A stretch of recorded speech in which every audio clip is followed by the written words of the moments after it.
Hello everyone, Moni's ফ্যামিলিতে তোমাদের সকলকে স্বাগত জানিয়ে আজকের ব্লগটা শুরু করছি। আশা করি তোমরা সবাই ভালো আছো, আমরাও বেশ ভালো আছি।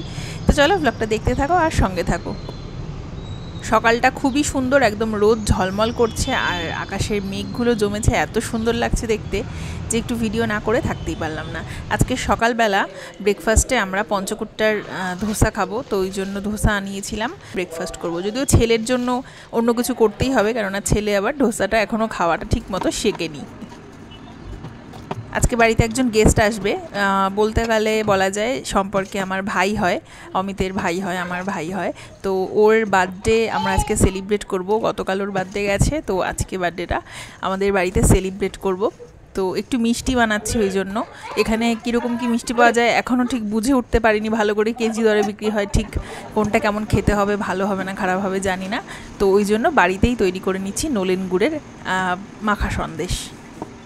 একটা পাত্রে দুধ গরম বসিয়েছি আর দুধটা খুব ভালোভাবে গরম হয়ে গিয়ে ফুটে যাওয়ার পর ওর মধ্যে ভিনিগার দিয়েছি। ভিনিগারটা ভিনিগার না, ভিনিগারের মধ্যে সামান্য জল, 1 কাপ জলের মধ্যে হাফ কাপ মতো ভিনিগার দিয়ে তারপর আমি ছানাটা কেটে নিয়েছি। এখন জলটাকে ঝরিয়ে নিচ্ছি ভালো করে। আর এই হচ্ছে আমাদের ওয়েস্ট বেঙ্গলের বিখ্যাত নলেন গুড়, যেখান থেকে এইটুকুনি বেঁচে আছে অল্প একটু। এই অল্প একটু দিয়েই আজকে বানাবো। এখানে কোথায় কি পাওয়া যায় আমি জানি না, আদৌ পাওয়া যায় কিনা সেটাও আমি জানি না। এবার কড়াইতে বসিয়েছি আরও 1 প্যাকেট দুধ আর তার মধ্যে দিয়ে দিয়েছি ছানাটাকে ভালো করে মিক্সিং করে নিচ্ছি, যাতে একটু দলাভাব না থাকে, একদম ভালোভাবে মিশে যায়। আর এই স্টেজে গুড়টাও আমি অ্যাড করে দিয়েছি, ভালো করে মিশিয়ে নিচ্ছি। একদম ওয়েট করতে হবে শুকিয়ে আসা পর্যন্ত, লো ফ্লেমে এটা রান্না হবে আস্তে আস্তে। একদম যখন শুকিয়ে যাবে তখনই আমাদের সন্দেশ কিন্তু রেডি হয়ে যাবে। রেসিপিটা শিখেছি বাবার কাছ থেকে অনেক রেসিপি আমার শেখা হয়েছে, যাই হোক। তো এখানে দেখো সুন্দরভাবে কিন্তু শুকিয়ে এসছে, আর বেশি শুকাবো না। এবার একটা পাত্রে ঘি মাখিয়ে তারপর ঢেলে নেব পুরো সন্দেশটা।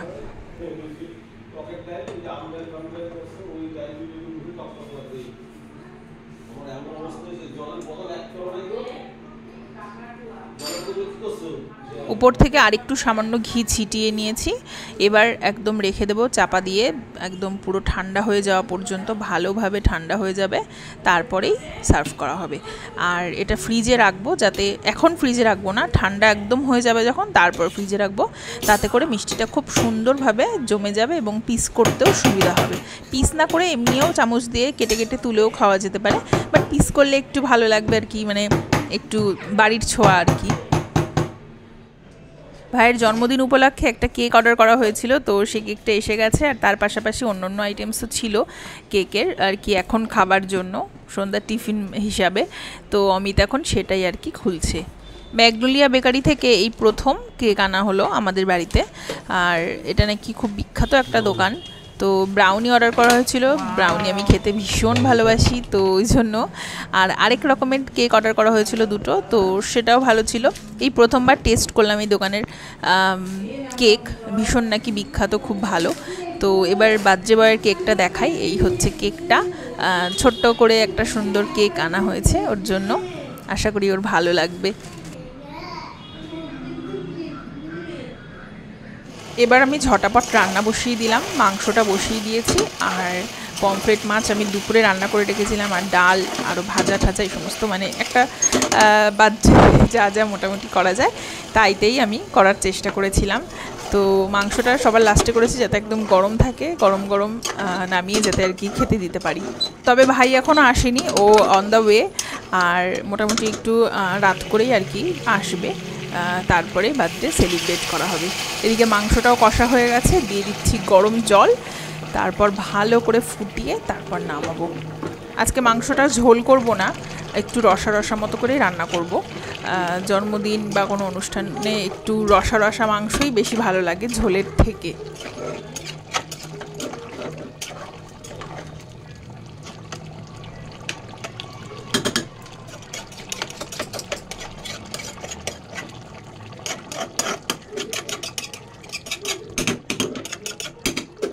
এবার ফুটবে, মোটামুটি 10-15 মিনিট মতো ফুটাবো লো ফ্লেমে দিয়ে। আর তারপর দিয়ে দিচ্ছি গরম মশলা গুঁড়ো, এটা ছাড়া তো মাংস অসম্পূর্ণ। আর আজকে মাংসের মধ্যে একটু কাসুরি মেথি পাতা দেবো, এটা করে একটু ফ্লেভার ভালো আসে, যদিও রোজ ইউজ করি না, যেহেতু মাংসটা আজকে একটু স্পেশালভাবে রান্না করছি তো ওই জন্যই দিলাম। এদিকে বলতে গেলে রান্না আমার একেবারেই কমপ্লিট, আর কিছুক্ষণের মধ্যেই ভাই চলে আসবে, তারপরেই কেকটা কাটা হবে, মানে আর কি সবাই মিলে সেলিব্রেট করব।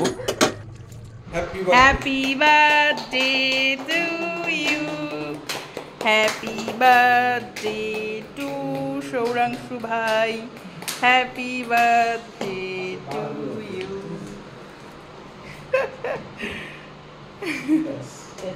হয়ে গেছে, এবার আঙ্কেল কি বল দাও আমাকে। আঙ্কেল একটু তাকাও। Thank you so much, thank you, seriously thank you, welcome. টাকা দাও নাই? আহা ভুলে গেছি, সুন্দর ফুলটা দিতে ভুলে গেছি। আমরা সবাই সৌরাংশুর জন্মদিন সেলিব্রেট করছি। আঙ্কেল খাও, খাও খাও, আঙ্কেল দিচ্ছে, খাও, খেতে হয়, খাও খাও খাও। Good boy.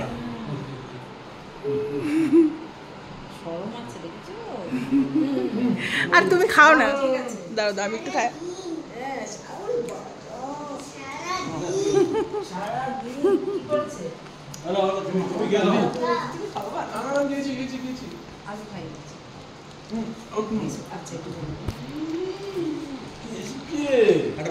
খুব আনন্দ করে সবাই মিলে সেলিব্রেট করলাম, আর রাত্রিবেলা এখন সবাইকে খেতে দিয়েছি, মানে প্রথমে অমিত আর ভাই বসবে খেতে, তো বেগুনিটা ভেজে নিচ্ছি এই সময়, বেগুনিটা সবার লাস্টে করেছি, আর তার সাথে টমেটোর বড়াও করেছিলাম। তো চলো আজকের ব্লগটা এখানে শেষ করছি, ভালো লাগলে একটা লাইক করে দিও, সবাই ভালো থেকো, সুস্থ থেকো আর সাবধানে থেকো, আজকের মতন টাটা।